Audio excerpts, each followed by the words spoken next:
The Great Hall of the Galactic Concord stretched for nearly a mile in every direction. Its ceiling was made of living crystal that shifted colors with the mood of the assembly.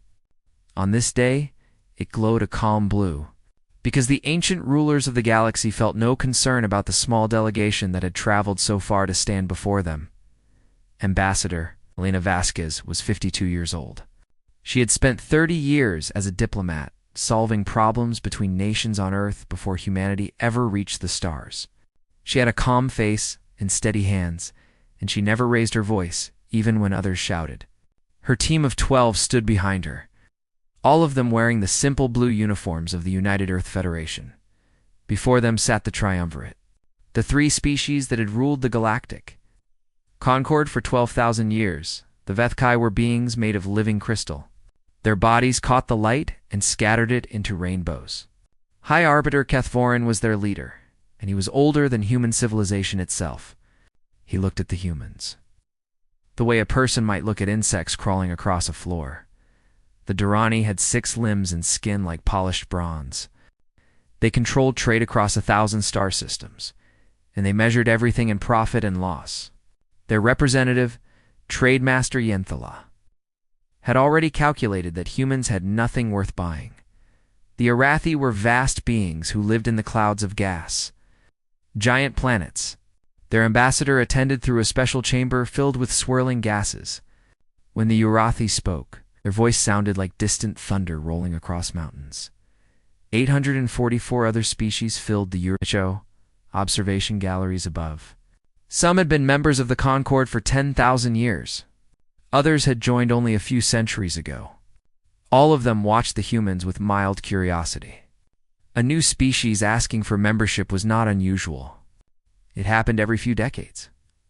The outcome was always the same. Ambassador Vasquez stepped forward and bowed respectfully. She had studied the customs of the Concord for 5 years before this moment. She knew exactly how deep to bow, how long to wait, and which words to use. Honored members of the Triumvirate, she began. On behalf of the United Earth Federation and the 8 billion humans we represent, I come before you today to request membership in the Galactic Concord. She spoke clearly and simply.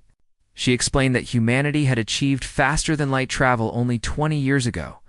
She described Earth and its history. She spoke of human art and music and science. She offered to share everything humanity had learned in exchange for the chance to learn from the galaxy's older and wiser species.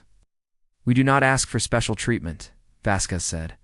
We ask only for the same rights and responsibilities as any other member species.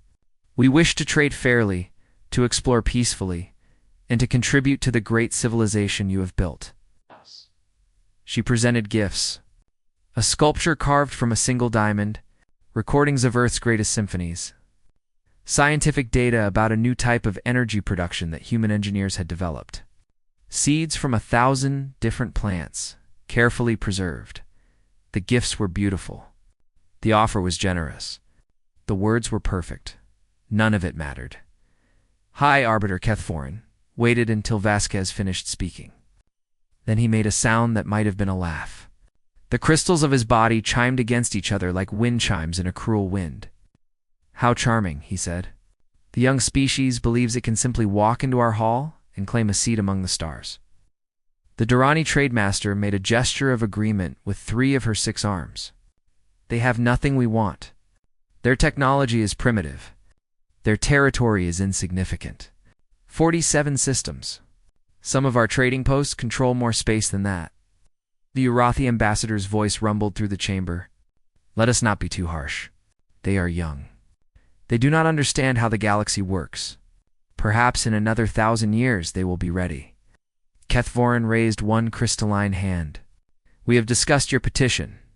The Triumvirate has reached a decision. Vasquez kept her face calm, but hope flickered in her eyes. Her team leaned forward slightly. Humanity will be granted servitor status within the Galactic Concord. The words hung in the air. In the galleries above, several species made sounds of surprise. Servitor status was the lowest classification possible. It was reserved for species considered too primitive, too weak, or too unimportant for real membership. Kethforin continued as if he were offering a great gift. Under servitor status, humanity will provide labor for Concord projects. Your young people will serve in our military forces under the command of proper officers. Your worlds will be open to resource extraction by established member species. In exchange, the Durrani added, you will receive protection from external threats. You will be permitted to exist within Concord space. You will have the privilege of serving the greatest civilization in galactic history. Vasquez stood very still. Behind her, she could hear the sharp intakes of breath from her team. One of the younger diplomats made a small sound of disbelief. I want to make sure I understand correctly, Vasquez said, her voice still calm and polite. You are offering humanity the chance to become servants. Our people will work for you. Our soldiers will die for you. Our resources will belong to you. And in exchange, you will allow us to exist. You understand perfectly, Kethforin said. It is more than most young species receive. You should be grateful. The chamber was silent. In the galleries, hundreds of species watched and waited. They had seen this before. Young species always resisted at first. They always protested, and they always, eventually, accepted. What choice did they have? The Concord controlled the galaxy. No one survived alone. Ambassador Vasquez looked at the triumvirate for a long moment. Then something changed in her face. It was subtle, a small shift in her expression that the alien translator struggled to interpret. The AI systems flagged it as a warning display among Earth's primates. She smiled. The United Earth Federation came to this chamber in good faith, she said. Her voice was quiet, but carried to every corner of the vast hall. We offered partnership. We offered friendship. We offered to share everything we are and everything we have with the species of this galaxy. She gathered the documents she had brought. She picked up the gifts that had been ignored. She handed them to her team. You have offered us chains dressed in diplomatic language. You have offered us slavery wrapped in pretty words about privilege and protection. Kethforin's crystal form flickered with irritation. Young species, you do not understand your position. You have no power here. You have no choice. Vasquez looked at him with something that might have been pity. There is always a choice, High Arbiter. Humanity has made ours. She turned to her team. We're leaving. The Durrani trademaster sputtered. You cannot simply walk away. No species has ever refused the Concord's offer. Then humanity will be the first, Vasquez said without turning around. You will regret this. The Arathi ambassador thundered. Alone in the void without our protection, you will come crawling back within a decade. Vasquez paused at the door. She looked back at the triumvirate one last time. Perhaps, she said. Or perhaps you will discover that you do not know everything about the universe. Perhaps you will learn that young species can surprise you. She walked out. Her team followed. In the Great Hall, the triumvirate exchanged amused glances. The Arathi ambassador's laughter rolled through the chamber like approaching thunder. In the galleries, members of older species shook their heads at the foolishness of youth. They were all certain the humans would return. Humbled, desperate, begging. For whatever scraps the Concord would offer, they were wrong. And by the time they realized how wrong they were, it would be far too late. 20 years passed. The galaxy continued to spin. The Concord continued to rule, and humanity went silent. At first, no one noticed. Humanity was small, after all. 47 systems in a galaxy of millions. Their absence from Concord space was like removing a single grain of sand from a beach. Who would miss it? But as the years went by, strange reports began to arrive. Trade ships that passed near human borders noticed new structures in the distance. Massive stations orbited dead worlds that had been empty before. Shipyards that stretched for hundreds of miles hung in the void between stars. The ships that patrolled human space were not the same primitive vessels the Concord remembered. They were sleek and fast and bristling with unknown technologies. The Concord sent polite inquiries. The inquiries went unanswered. They sent trade offers. The offers were ignored. They sent diplomatic missions. The missions were turned away at the border. Intelligence Coordinator Yinthala of the Durrani consortium became obsessed with the human problem. She gathered every piece of information she could find. She sent spy probes to the edges of human space. She bribed smugglers and pirates for any scrap of news. From beyond the border, what she learned kept her awake at night. The human population had exploded. When they left the Concord chamber, there had been 8 billion of them. Now, there were more than 60 billion. They had spread across their territory like fire spreading through dry grass. Every planet that could support life held human cities. Every moon hosted mining operations. Every asteroid field swarmed with human ships. Their industrial output made no sense. The Durrani had equations that predicted how fast a species could build. These equations had been accurate for 12,000 years. Humanity broke every single one of them. It's impossible, Yenthala muttered as she reviewed the data. They cannot have built this much. They cannot have grown this fast. Something is wrong with our intelligence. But nothing was wrong. The intelligence was accurate. Humanity had simply done the impossible. Yenthala prepared a classified report for the triumvirate. She presented it in a closed session with no observers from the lower species allowed. Her 6 hands trembled slightly as she displayed the projections. If these trends continue, she said, humanity will match the industrial capacity of 17 mid-tier Concord species combined within 5 years. Within 20 years, they will rival the output of the triumvirate itself. High Arbiter Kethvorin dismissed her concerns with a wave of his crystalline hand. Numbers on a screen. They tell us nothing about real power. Let the humans build their little stations. Let them multiply like insects. When the time comes, they will learn that quantity cannot defeat quality. With respect, High Arbiter, Yenthala pressed on. Their quality is also improving. The spy probes I sent to observe their fleet recorded ship designs we cannot identify. Technologies we do not understand. Their vessels move in ways that should not be possible. Then your probes are malfunctioning. I sent 47 probes over 3 years. They all recorded the same thing before the humans destroyed them. The Urathi ambassador stirred in his gas chamber. Perhaps we should attempt to reopen communications. Not to admit them as members, of course, but to learn more about what they have been doing. Kethvorin considered this. He did not like the idea of reaching out to a species that had rejected the Concord's generous offer. It felt like admitting weakness. But Yenthala's report troubled him more than he wanted to show. Oh, very well, he said at last. Send a diplomatic envoy. A real one this time, with a ship worthy of the Concord's dignity. Let them see what they missed by walking away. Perhaps the sight of our power will remind them of their proper place. The Concord assembled its finest diplomatic vessel.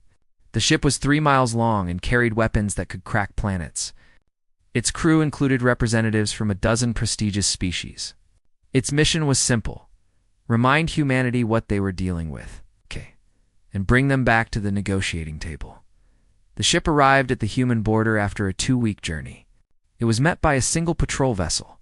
The human ship was small, less than 1/10 the size of the Concord vessel, but it moved with a grace that made the massive diplomatic cruiser look clumsy. Its hull was covered in strange geometric patterns that seemed to shift when viewed directly. Concord vessel, came the transmission from the human ship. You have entered Federation border space. State your purpose.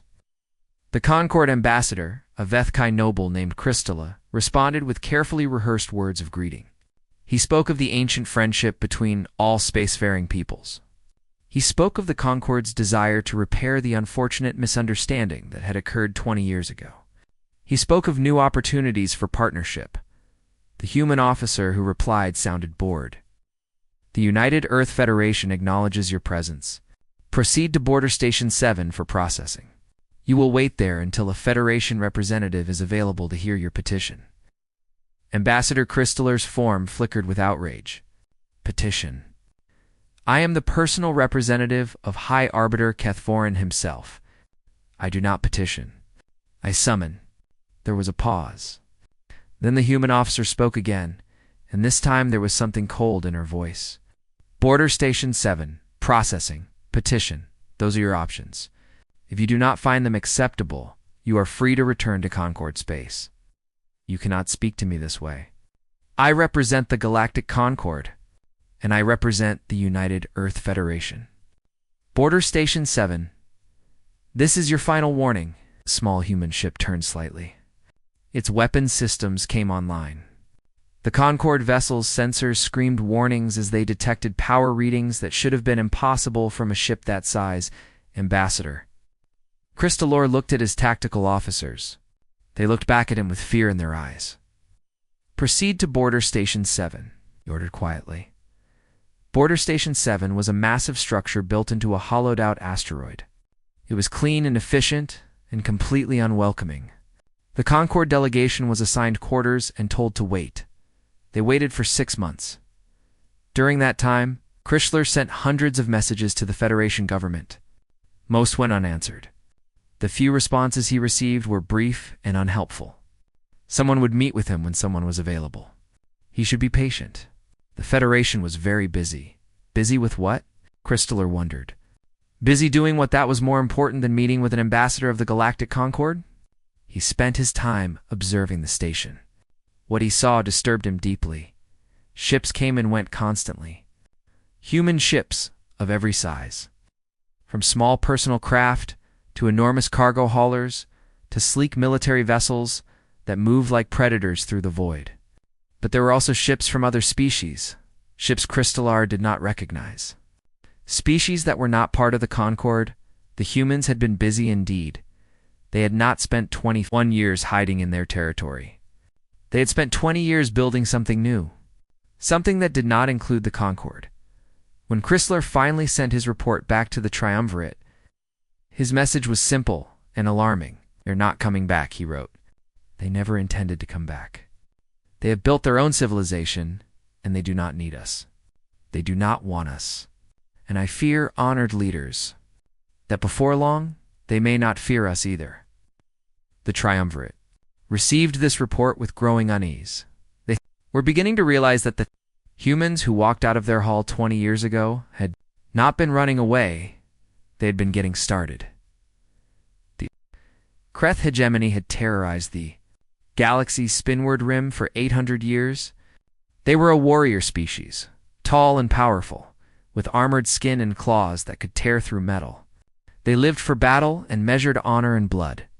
The Galactic Concord had never defeated the Kreth. They had fought several wars, lost millions of soldiers, and eventually signed treaties that everyone knew were just pauses between conflicts. The Triumvirate tolerated the Kreth because destroying them would cost too much. No one expected the Kreth to attack humanity. It made no sense. Human space was on the opposite side of the galaxy, far from Kreth territory. There was no reason for conflict, but the Kreth did not need reasons. They needed enemies. The human mining colony on Kepler-4 Fortuby was small. 3,000 workers and their families, extracting rare minerals from a distant world. They had no military presence beyond a handful of security officers. They were not a threat to anyone. The Kreth fleet arrived without warning. 20 ships, enough to conquer a small star system, appeared in orbit and began their assault. They expected an easy victory, a few thousand slaves, and resources to fuel their next campaign. The first day went according to plan. The colony's defenses fell quickly. Kreth soldiers landed on the surface and began rounding up survivors. Messages were sent to humanity, demanding surrender and tribute. Then the humans arrived. The Federation fleet came out of faster than light, like a storm breaking over mountains. 80 ships, moving in perfect formation. Each one carrying weapons the Kreth had never seen before. The battle lasted less than 4 hours. When it was over, 17 of the 20 Kreth ships were destroyed. The remaining 3 were captured. Every Kreth soldier on the planet was dead or in custody. The colony was damaged, but free.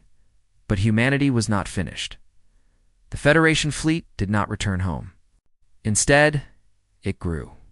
Reinforcements arrived from across human space. Within 1 week, 300 ships gathered at the edge of Kreth territory. Then they attacked. The galaxy watched in stunned silence as humanity dismantled an empire that had resisted the Concord for centuries. The Federation fleet did not fight the way other species fought. They did not seek honorable battle or negotiate for territory. They moved through Kreth space like a surgeon removing a disease. Every shipyard was targeted and destroyed. Every military base was overwhelmed. Every weapons depot was captured or obliterated. The Kreth sent fleet after fleet to stop the advance, and fleet after fleet was crushed in 72 hours. The Kreth hegemony ceased to exist as a military power. Their homeworld was occupied by human ground forces, but there was no massacre, no revenge for the colony attack. Human soldiers distributed food to starving civilians. Human engineers repaired damaged infrastructure. Human doctors treated the wounded, Kreth and human alike. The galaxy had never seen anything like it, but the greatest shock was yet to come. For centuries, the Kreth had ruled over dozens of conquered species. These subject peoples had lived as slaves, their culture suppressed, their freedoms destroyed. They had no hope of liberation because no one was strong enough to free them until now. The Federation announced that all former Minnesota subject species were now independent. Their worlds belonged to them. Their people were free. They could govern themselves as they chose. And if they wished, they could join something called the Terran Alliance. Most of them said yes. Within 6 months, 43 species that had never been part of the Concord became members of the new alliance. They brought their worlds, their resources, and their gratitude. They had been offered chains by the Kreth and refused by the Concord. Humanity had offered them freedom. Trademaster Yenthala watched her carefully constructed monopolies crumble. The Durrani Consortium had controlled commerce across the region for 2,000 years. Now these new alliance members were trading freely with each other and with humanity, bypassing Durrani middlemen entirely. This cannot be allowed to continue, she told the Triumvirate. They are stealing our markets. They are destroying our economy. We must act. High Arbiter Kethvorin was older now, his crystal form darker and more brittle with age. But his pride burned as hot as ever. I agree, he said. It is time to remind these humans of their place. They have grown bold because they faced a weakened enemy. Let them face the full might of the Galactic Concord. The Arathi ambassador counseled caution. The Kreth were not weak. They were the most powerful military force outside the Concord itself. And humanity broke them in 3 days. The Kreth were savages, Kethvorin dismissed. They had strength, but no strategy. We have both. And we have numbers they cannot match. He was right about the numbers. The Concord controlled thousands of ships across hundreds of species. Even humanity's growing fleet was vastly outnumbered, but the Arathi had been studying human growth rates.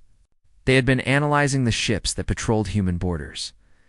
They had been calculating trajectories that no one else wanted to see. If we fight them now, the Arathi said slowly, we might win. At great cost, but we might win. If we wait 15 years, we will not win. If we wait 30 years, they will be stronger than all of us combined. This got the Triumvirate's attention. You are certain of this? Yenthala asked. I am certain of the mathematics. The conclusions are unavoidable. Kethvorin made his decision. Then we do not fight. Not yet. First, we negotiate. We offer them what they originally asked for. Full membership. Trade rights. A seat at our table. If they accept, we absorb them into the Concord and control their growth from within. If they refuse, we know that war is inevitable, and we prepare accordingly. A proper diplomatic fleet was assembled. Not a single ship, but a full delegation.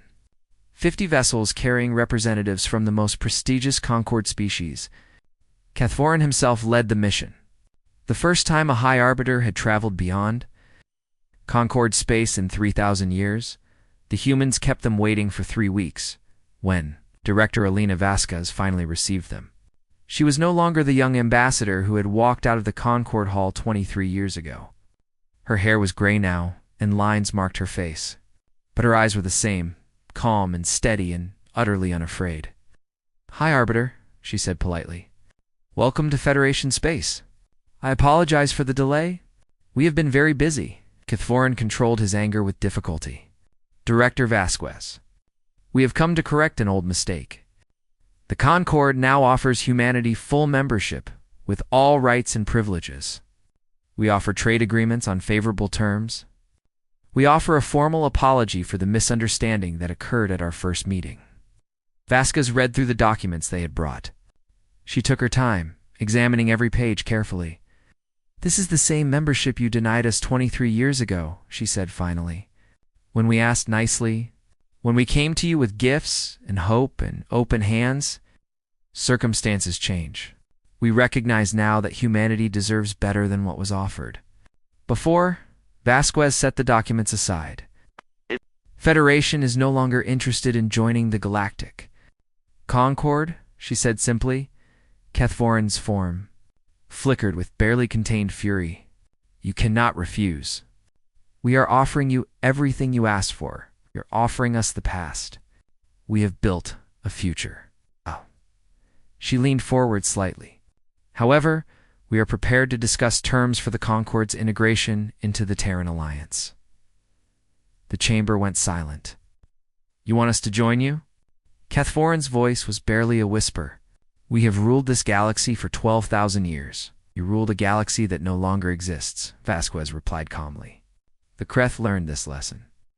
The 43 species that joined us last month understand it. Your Concord is welcome to continue as a regional organization within Alliance space, maintaining your traditions and internal governance. She smiled, and it was the same warning smile she had shown all those years ago. Or you can stand alone. The choice is yours. We will not force you. We never force anyone. Cathoran rose from his seat, his crystal body chiming with rage. This is not over, he said. The Concord will never bow to a species of children. Vasquez nodded respectfully. Then I hope you will reconsider in time. The galaxy is changing, High Arbiter. The only question is whether you will change with it. She stood, signaling the end of the meeting. Safe travels home. The Galactic Concord did not join the Terran Alliance. High Arbiter Cathoran returned home with his pride wounded and his anger burning. He gave speeches about human arrogance. He promised that the Concord would endure, as it always had. He swore that humanity would learn respect, but while the Concord debated what to do, its members were making their own decisions. It started with the Mallory. The Mallory were an aquatic species who had been members of the Concord for 2,000 years. They were peaceful and intelligent, known for their beautiful underwater cities and their contributions to galactic medicine. But despite 2,000 years of membership, they had never been granted voting rights. The Triumvirate considered them too gentle, too passive, too weak to have a voice in important decisions. The Mallory ambassador submitted a formal petition to leave the Concord and join the Terran Alliance. The Vethkai response was immediate and furious. Cathoran declared that no species could leave the Concord without Triumvirate approval. He threatened military intervention. The Mallory proceeded with their petition. The threats arrived at the Mallory homeworld on a Tuesday by Thursday. 3 human carrier groups were stationed at the Mallory border. 200 ships, bristling with weapons, positioned between the Mallory and anyone who might harm them. No shots were fired. No ultimatums were issued. The humans simply sat there, silent and patient, making their message absolutely clear. The Alliance protected its own. Cathoran raged and threatened. He was not ready for a full war, not yet. He told himself that he was being strategic, waiting for the right moment. But everyone knew the truth. The Triumvirate was afraid. After the Mallory, others followed. The Tessic, a species of master engineers who had built most of the Concord's infrastructure, petitioned to join the Alliance. They were tired of watching the Triumvirate take credit for their work. The Vreneth, ancient philosophers who had preserved knowledge through 3 galactic dark ages, applied for membership. They were drawn to the Alliance's commitment to sharing knowledge freely. The Kalathi, the Mendrix, the Srethkai. Species after species reached out to humanity. They sent diplomats. They asked questions. They listened to Alliance members describe their new lives. And then they made their choice. The trickle became a flood. Trade. Master Yinthala watched the Durrani Consortium's power slip away like water through her 6 hands. For 2,000 years, the Durrani had controlled commerce across the region. Every trade route, every market, every deal passed through Durrani hands. They took their percentage from everything. Now the Alliance was building new trade routes, new markets, new connections that bypassed the Durrani entirely. Species that had once begged for access to Durrani networks were now trading freely with each other, protected by alliance agreements. The Durrani were not just losing profits, they were becoming irrelevant. Yenthala went to the Triumvirate with a desperate plan. We cannot defeat them in open battle, she admitted. Not yet. But we can make them appear weak. We can show the galaxy that the Alliance cannot truly protect its members. She proposed hiring the Shadow Hand, the most feared mercenary fleet in the galaxy. The Shadow Hand had no loyalty except to payment. They had worked for empires and rebels alike, always completing their contracts, always disappearing before consequences could catch them. We pay them to attack Alliance supply lines, Yenthala explained. We make it look like pirates. Species considering joining the Alliance will see that humanity cannot keep them safe. The flood of defections will stop. Kethforin considered the plan. It was dishonorable. It was beneath the dignity of the Triumvirate. He approved it immediately. The Durrani paid the Shadow Hand more money than most planetary economies would see in a century. The mercenaries gathered their forces. 150 ships crewed by the most ruthless fighters in the galaxy. They attacked an Alliance convoy carrying medical supplies to a newly joined member world. The attack lasted 9 days. When it ended, the Shadow Hand no longer existed. Human ships had responded to the attack within hours. They tracked the mercenaries through multiple faster-than-light jumps, something that should have been impossible. They cornered the Shadow Hand fleet in an empty star system and methodically destroyed them. But worse was yet to come. Alliance intelligence officers interrogated the captured mercenary leaders. They used no torture, no threats. They simply asked questions and waited for answers. And the mercenaries, facing execution for their crimes, told the truth. The Durrani had hired them. The Alliance released this information to every species in the galaxy. They provided recordings of the interrogations. They showed financial records tracking the payments from Durrani accounts. The response was immediate. 43. Concord species announced their intention to leave and join the Terran Alliance within the month.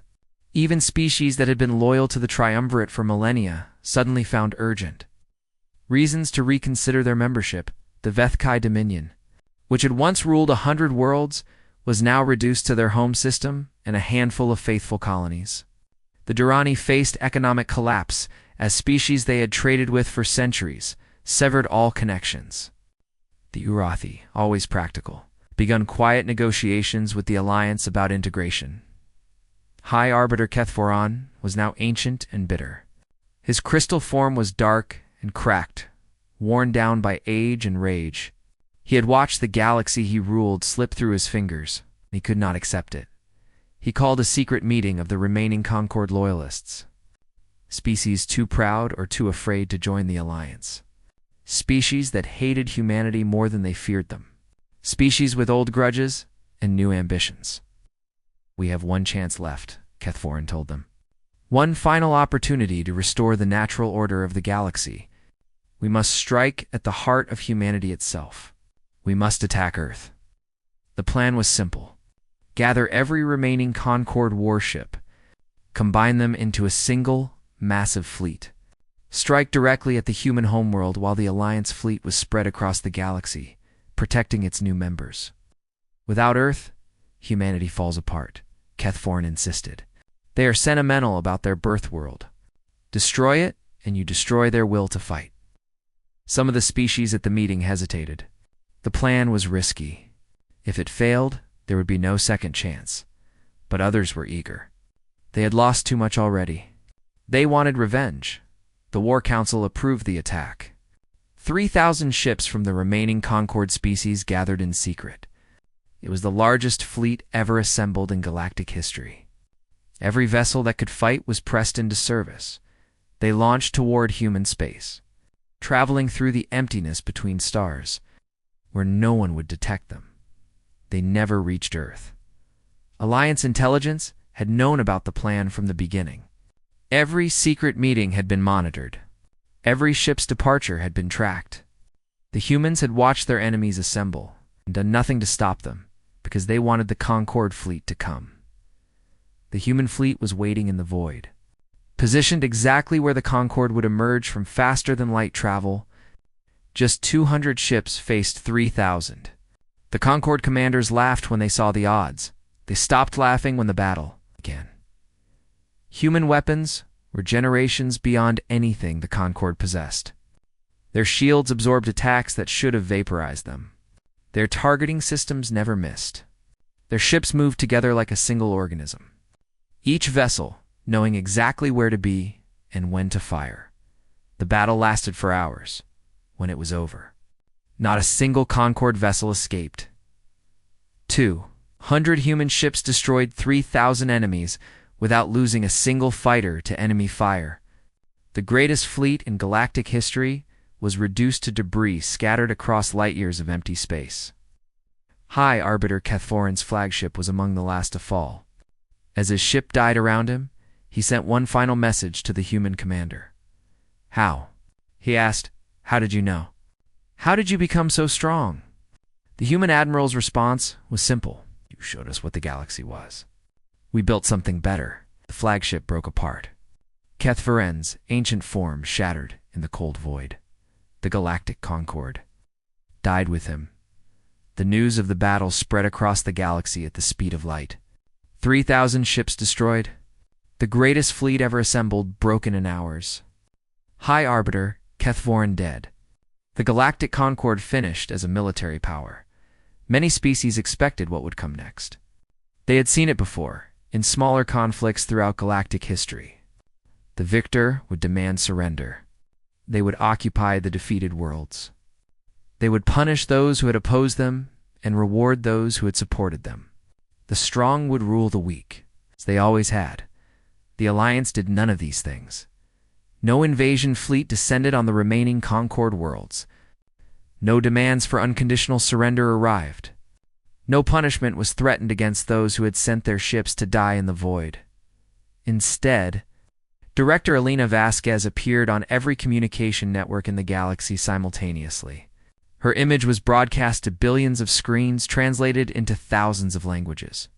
Seen by more beings than any single message in galactic history. She was old now, her hair white and her face lined with the weight of decades. But her voice was still strong, and her eyes still held that calm certainty that had never wavered.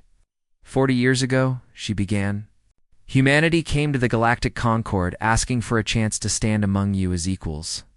We brought gifts. We brought hope. We brought open hands and honest hearts." She paused, letting the words settle. "We were mocked. We were dismissed. We were offered chains wrapped in pretty words about privilege and protection. We could have accepted. We could have bent our knees and spent centuries earning a place at a table where we were never truly wanted." Her expression softened slightly. "We chose differently. We chose to build our own table. And now that table has room for everyone." The camera pulled back slightly, showing the room behind her. Representatives from dozens of Alliance species stood there, watching quietly. Some were tall and powerful. Others were small and delicate. They came from worlds of fire and worlds of ice, from ancient civilizations and species that had gained freedom only in the past decade. To the species of the former Concorde, Vasquez continued, "You are not our enemies. You were never our enemies. Your leaders made choices. You paid for those choices in blood and treasure. But those debts are cleared. Today, right now, in this moment, we offer what we offered 4 decades ago." She smiled, and it was warm and genuine. Nothing like the warning smile she had shown to Kethforin so long ago. Partnership, equality, a seat at a table where every voice matters, where no species rules another, where strength is used to protect, not to oppress. She stepped forward slightly, as if trying to reach through the screen to touch every being watching. There is no triumvirate in the Terran Alliance. There are no rulers and subjects. There are only members, only equals, only neighbors working together for something greater than any of us could achieve alone. Her voice grew quieter, but somehow more powerful. Humanity did not walk away from those talks because we were too proud to accept help. We walked away because we knew what we could become. We knew what the galaxy could become if someone was willing to build something better. She straightened her shoulders. The invitation stands. For everyone, forever. It does not matter what you did yesterday. It does not matter which side you fought on. All that matters is what you choose to do tomorrow. The transmission ended. For a moment, the galaxy was silent. Then the responses began. The Vethkai, once the proudest of the triumvirate races, were the first to send a message. Their new leader, a young crystalline being named Shethkara, transmitted a simple request for diplomatic contact. She did not demand or threaten. She simply asked to talk. The Durrani followed within hours. Their economy was in ruins, their power broken, but they asked to begin trade negotiations. They had nothing to offer except their skills and their willingness to work. The Alliance accepted. Even the survivors of the war fleet reached out, rescued from their dying ships by Alliance vessels. Treated with respect and care despite everything, they returned to their homeworlds with stories of their former enemies. The humans had saved them. The humans had healed their wounds and fed them and sent them home. They had expected hatred and received kindness instead. Over the following months, species after species applied to join the Terran Alliance. Some came eagerly, excited about the possibilities ahead. Others came reluctantly, driven by necessity, unsure if they could trust promises that seemed too good to be true. The Alliance welcomed them all. There were difficulties, of course. 12,000 years of Concord rule had created deep wounds. Species that had been forced to compete for triumvirate favor now had to learn to cooperate. Ancient grudges did not disappear overnight. Cultural differences led to misunderstandings. Economic systems had to be rebuilt from the ground up, but the humans had experience with this. Their own history was filled with conflicts and divisions overcome. They knew that building something new was always harder than destroying something old. And they were patient. Kethvorin had a granddaughter named Crystalline. She was young when her grandfather died, barely old enough to understand what had happened. She grew up hearing stories about human cruelty and treachery, about the grand civilization the humans had destroyed. When she was old enough, she traveled to Earth to see the human homeworld for herself. She expected to find conquerors celebrating their victory over her people. She found a blue and green planet covered with cities and forests and oceans. She found humans who greeted her with curiosity and warmth, who asked about her culture and shared their own. She found Vethkai who had chosen to live on Earth, working alongside humans and a dozen other species. She met Alina Vasquez, now very old and retired from public life. The former director welcomed Crystalline into her home and served her tea made from earth plants. "Your grandfather hated us," Crystalline said quietly. "He died hating us." Vasquez nodded. "I know. I am sorry for that. Hatred is a heavy burden to carry into death. How can you be sorry? He tried to destroy your world. He wanted to kill everyone here." Vasquez was quiet for a moment. He was afraid. Fear makes people do terrible things. The galaxy, he understood, was disappearing, and he could not accept what was replacing it. She looked at Crystalline with gentle eyes. "Do you hate us?" Crystalline thought about the question for a long time. "I do not know," she finally admitted. "I grew up thinking I should. But everything I was taught seems wrong now. The galaxy is not what my grandfather said it was. Humanity is not what he said you were. Then learn for yourself," Vasquez said. "Look at the galaxy with your own eyes. Make your own judgments. That is all we have ever asked of anyone." Crystalline stayed on Earth for 5 years. She studied human history, both the beautiful parts and the ugly parts. She learned about their wars and their peace, their cruelty and their kindness, their failures and their triumphs. She came to understand that humans were not gods or demons, just people trying to do better than those who came before. When she returned home, she carried a new understanding with her. She taught her own children what she had learned. She worked to heal the wounds between species. She became one of the architects of the new galactic order, and when historians later asked her to describe what humanity had built, she gave an answer that surprised many. "They built a galaxy worth living in," she said. "Not perfect, never perfect, but always trying to be better, always leaving room at the table for those who want to join." The historians pressed her further. What was the secret of human success? How had they risen from rejection to dominance in just 40 years?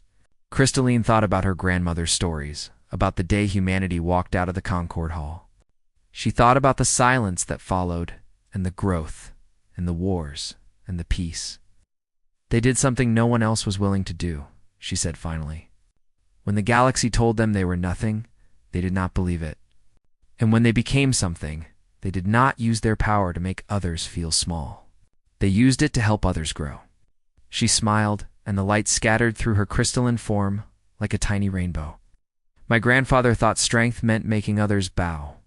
The humans taught us that true strength is helping others stand. That is why they won.